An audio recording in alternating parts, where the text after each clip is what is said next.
Bate-papo. Estamos recebendo o Moisés aqui no estúdio, Daniel Bazanella, analista de educação, para falarmos sobre o período de matrículas do EJA EAD do SESI. Daniel, bom dia, bom tê-lo aqui nessa segunda-feira. Bom dia, Aline, bom dia, Moisés. Bom dia. Bom dia a todos que nos escutam, nos assistem também, né? Claro. Então, eu vim aqui falar um pouquinho da nossa educação de jovens e adultos, que a gente chama de EJA, e carinhosamente a EJA do SESI, para dizer que a gente ainda está com matrículas abertas para esse período do segundo semestre agora de 2022. A gente, na verdade, já iniciou as aulas, mas a gente tem um período que a gente consegue fazer matrículas ainda. E elas vão se encerrar daqui a pouquinho, no dia 26, agora no final do mês, elas se encerram, essas matrículas, né? Então, para quem não conhece a EJA do SESI, é uma oportunidade, então, para finalizar os seus estudos. A gente atende as séries finais do ensino fundamental e também o ensino médio. E o diferencial dela, na verdade, é que a gente tem um encontro presencial semanal e o restante do tempo, então, o aluno ele acaba estudando em casa, através de um portal, de um site próprio do SESI, que ele faz, então, a parte que a gente chama a distância. É híbrido? Dá para dizer que sim, é um quase semipresencial, híbrido, né? Então, a partir, desculpa, Moi, mas só a partir do 5º ano do fundamental. Hoje é o 6º ano, né? Sexto. Nós chamamos até de fases, né? Então, a gente faz a 6ª, 7ª, 8ª e 9ª fase do ensino fundamental. Tá. E também a 1ª, 2ª e 3ª fase do ensino médio. Perfeito. São quantos encontros por semana e quem pode participar? Quem pode estudar no EJA? Qualquer um que queira voltar aos estudos acima de 18 anos. Isso é importante a gente salientar, que só acima de 18 anos, certo? E o SESI, como o SESI é o Serviço Social da Indústria, então a gente, os alunos que são provenientes, né, da indústria, aqueles que têm na sua carteira de trabalho, então, registrado um CNPJ de indústria, para eles é gratuito. Esse é o diferencial. Todos podem estudar no SESI, porém, quem é da indústria, ou quem é indústria e construção civil, né, a gente considera, e também os seus dependentes, né, então, filhos entre 18 e 21 anos e cônjuges, né, então, eles podem estudar gratuitamente com a gente. Quem não se enquadra nessa condição, então, serviços, comércio e tal, então, o semestre ele tem um valor que atualmente está em R$ 474 o semestre inteiro, que pode ser parcelado, atualmente ele pode ser parcelado em 5 vezes até, se pegar uma... Então, dá 94 e um pouquinho por mês aí. Daniel, em quanto tempo o aluno que nos acompanha agora, com mais de 18 anos, tem que terminar ali a fase do fundamental, mais o ensino médio, em quanto tempo ele consegue fazer? Tudo depende quando ele entra, né? Então, porque assim, a gente analisa o que ele traz de vida escolar dele, então ele traz o histórico escolar, no caso, estudou até o fundamental, finalizou o fundamental, concluiu o ensino fundamental. Então, a previsão dele de conclusão é 1 ano e meio, porque cada fase, cada série, ela pode ser cursada num semestre. Tá. Então, se ele ingressa lá no ensino fundamental, vai aumentando um pouquinho. Então, ele entrou na 9ª fase do ensino fundamental, que seria a última do ensino fundamental. Meio ano para terminar o fundamental, mais 1 ano e meio para terminar o ensino médio. Perfeito.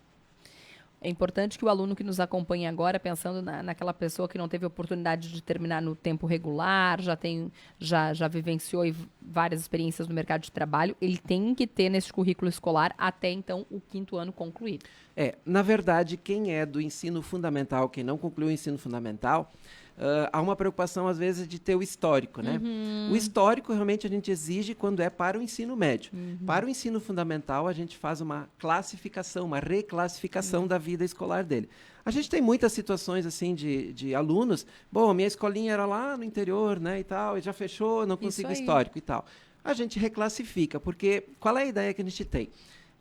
O estudo formal, aquele que está lá no meu histórico, no meu certificado, ele parou num determinado tempo, certo? Mas aí quer dizer que a pessoa não aprendeu mais nada ao longo da vida dela? Ela foi aprendendo. Então, a gente tem muito claro isso, que esse aprendizado que ela vai tendo ao longo da vida dela é contemplado nessa classificação, reclassificação, né, que acaba a gente fazendo esse processo antes de iniciar, então, as aulas. A diferença, assim, históricos, quem traz o histórico escolar até 5 anos para trás, então estamos em 2022, então lá 2018, a gente considera a vida escolar dele e dá continuidade naquilo que ele então já teve. Mais de 5 anos a gente aplica a reclassificação, inclusive para o ensino médio. A gente tem várias situações com um aluno, por exemplo, de primeiro ano, ele fez o primeiro ano, e aí então, lá 10 anos atrás, a gente aplica uma reclassificação nele, e ele às vezes até indo muito bem nessa reclassificação, ele pode às vezes começar o estudo dele lá no terceiro ano, na terceira fase, e em meio ano concluir o seu ensino médio, né? Essa reclassificação é uma prova, é uma entrevista? Como é que se dá esse processo? É uma avaliação, mas ela não é uma avaliação da... vamos pegar agora, por exemplo, química, né? E aí eu pego todo o conteúdo de química e coloco lá para ele... Não, ela é uma interpretativa. São questões interpretativas, então, que leva para um raciocínio. Então, ali que a gente identifica para poder colocar, posicionar certinho o aluno dentro da fase correta para ele poder dar continuidade. Mas lembrando, a gente só faz a reclassificação para quem é do ensino fundamental que não tem histórico e também para quem é do médio que tem mais de 5 anos no histórico, né? Não é para todo mundo que a gente aplica essa reclassificação. Esse momento é presencial. Esse momento é presencial, né? Então ele já vem fazer essa avaliação quando a gente identifica e também ele já sai de lá matriculado, né? Porque ele faz todo o processo, então, a reclassificação e também já faz o processo da matrícula depois, porque o resultado ele sai na hora, né? Eu não sei se vocês têm esse dado, Daniel. Qual é o percentual de alunos que participa do EJA e depois continua no nível superior? A gente não tem esse dado ainda, porque a gente acaba perdendo um pouco esse contato com eles. O que a gente viu, assim, percebeu e que bom, eu estou há 12 anos já trabalhando com EJA aqui no SESI de Lajeado, certo? E aí, então, primeira coisa, eu percebi uma diminuição na faixa etária. Então, quando eu iniciei, a gente ficava entre os 35 e 45 anos, os alunos que eram, né, que vinham estudar com a gente. E hoje, essa faixa etária ela baixou para em torno de 25 a 35 anos. Né? Então, disso você tem aquela margem de erro, vamos assim dizer, né? Alunos de 19, 20 anos, alunos de 50 anos, né? Então, a gente já atendeu aluno com mais de 60 anos também. Mas essa diminuição da faixa etária, consequentemente, ela traz uma nova perspectiva para ele, porque esse aluno ele não quer só finalizar o médio. Ele já está de olho num técnico, já está de olho numa graduação. Então, eu posso dizer com certeza que aumentou essa procura e essa continuidade na educação de ensino superior, ou técnico após o ensino médio. Isso eu posso dizer com certeza. Não tenho dado absoluto em relação a isso, mas o aluno já chega lá dizendo, eu quero estudar, primeiro porque é uma condição melhor dentro do meu trabalho, e segundo porque eu preciso fazer um técnico, eu quero continuar com uma graduação. Então, a gente já, a partir desse momento, a gente conversa com ele, a gente já tem essa perspectiva, né? Fundamental, né, Aline? Porque a continuidade, ela vai gerar a diferença ali na frente. E lá no início, quando a gente falava em EJA, e daí era uma maneira até bem preconceituosa, assim, da maioria das pessoas, o EJA é para velho, né? Isso. Quem é velho faz o EJA. Que bom que está mudando, né? Que a gente tem essa diferença agora. O porquê de estar mudando, então, a gente pode pensar que também a nossa educação regular ela precisa modificar. Ela precisa ter mais situações assim que conduz à permanência desse aluno. Então, se você pegar um aluno hoje, que a gente recebe lá 19 anos, né, de idade, o que aconteceu com ele que ele não conseguiu finalizar o seu ensino médio dentro do tempo regular? É muito próximo essa linha de... Né, ele vem com o primeiro ano concluído, e depois os outros anos, o segundo e terceiro ano. O que aconteceu com ele? Né? Por que ele não fica, Isso, né? Por que ele não? Então, já até um debate interessante pensar o que a nossa educação, a nível geral, está proporcionando para ele que ele não se atrai de ficar ali para poder concluir o seu ensino. E aí ele vem para a gente, e sim... Por muito tempo, a EJA ela foi considerada até de uma forma, bom, você tem EJA, né? Você tem uma certa idade e tal. Não, hoje a realidade é outra, né? Até porque a EJA, muitas vezes, ela é buscada e também nós, já, SESI, a gente já tem uma perspectiva com esse aluno diferenciada, porque a gente sabe que ele vem com deficiências, ele vem com algum tipo, mas o que precisa trabalhar hoje? A nossa parte presencial trabalha o socioemocional dele. Nós trabalhamos na parte presencial, a gente não trabalha com uma aula de matemática, de português, de inglês, a gente trabalha com seminários de formação para o mundo do trabalho. E dentro desses seminários de formação para o mundo do trabalho, várias temáticas que envolvem a vida profissional dele e envolve também a vida pessoal dele, familiar, social, Por exemplo, a gente trabalha lá uma questão de